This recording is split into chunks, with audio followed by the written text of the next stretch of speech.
بسم الله الرحمن الرحيم.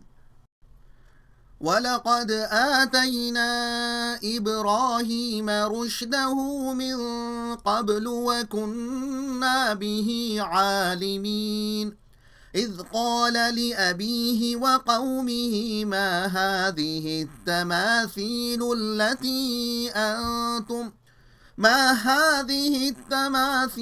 التي أنتم لها عاكفون.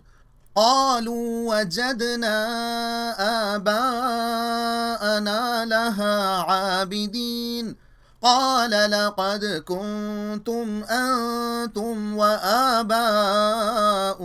في ضلال مبين.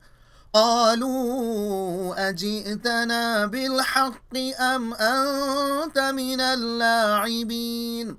قال بل ربكم رب السماوات والأرض الذي فطرهن وأنا على ذلكم من الشاهدين.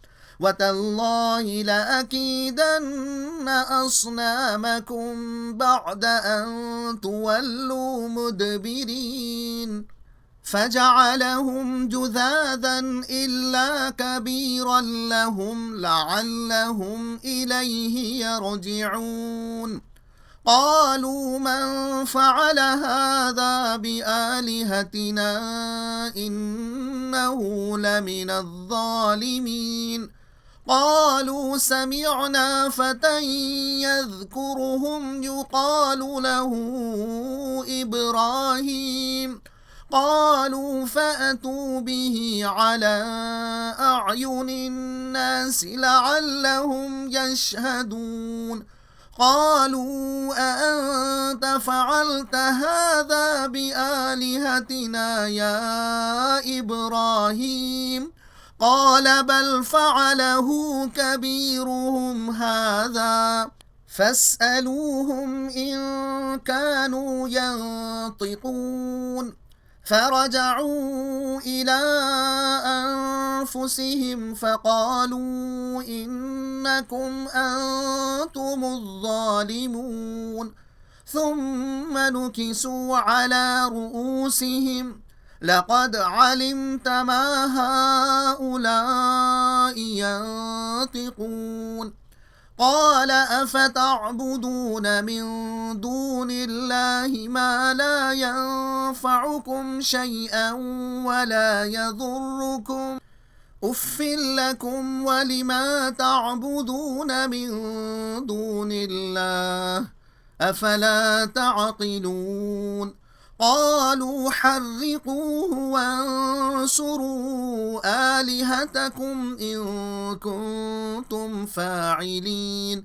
قلنا يا نار كوني بردا وسلاما على إبراهيم وأرادوا به كيدا فجعلناهم الأخسرين. ونجيناه ولوطا إلى الأرض التي باركنا فيها للعالمين. ووهبنا له إسحاق ويعقوب نافلة وكلا جعلنا صالحين. وجعلناهم أئمة يهدون بأمرنا وأوحينا إليهم فعل الخيرات وإقام الصلاة وإيتاء الزكاة وكانوا لنا عابدين.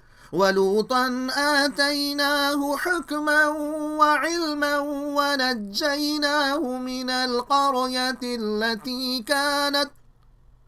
التي كانت تعمل الخبائث إنهم كانوا قوم سوء فاسقين.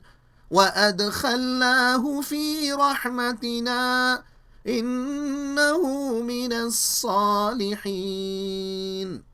मज़मून अल्लाह के सिवा कोई माबूद नहीं, यही दीन हक़ है। हज़रत इब्राहीम ने भी यही कहा था। مطلب ہم نے حضرت ابراہیم کو عقل سلیم بخشی تھی. انہوں نے اپنے باپ اور اپنی قوم سے کہا تھا کہ ان بتوں کو تم کیوں پوجتے ہو جو کچھ بھی قدرت نہیں رکھتے. انہوں نے جواب دیا کہ ہمارے باپ دادا سے یہی طریقہ چلا آ رہا ہے. حضرت ابراہیم نے کہا تم سب کا خداوند وہی ہے جس نے زمین و آسمان کو پیدا کیا ہے. میں تم کو تمہارے بتوں کی بے بسی عملاً بتا دوں گا. چنانچہ ایک روز موقع پا کر انہوں نے بتوں کو توڑ ڈالا. جب لوگوں نے حضرت ابراہیم سے اس بارے میں پوچھا تو انہوں نے جواب دیا کہ خود بتوں سے کیوں نہیں پوچھتے کہ ان کو کس نے توڑا ہے. لوگوں نے کہا یہ کیسے جواب دے سکتے ہیں؟ حضرت ابراہیم نے کہا جب یہ خود اپنے نفع و نقصان پر قادر نہیں ہے تو تم کو کیا نفع و نقصان پہنچا سکتے ہیں؟ لوگوں نے حضرت ابراہیم کو جلا ڈالنا چاہا لیکن ہمارے حکم سے آگ ٹھنڈی ہو گئی.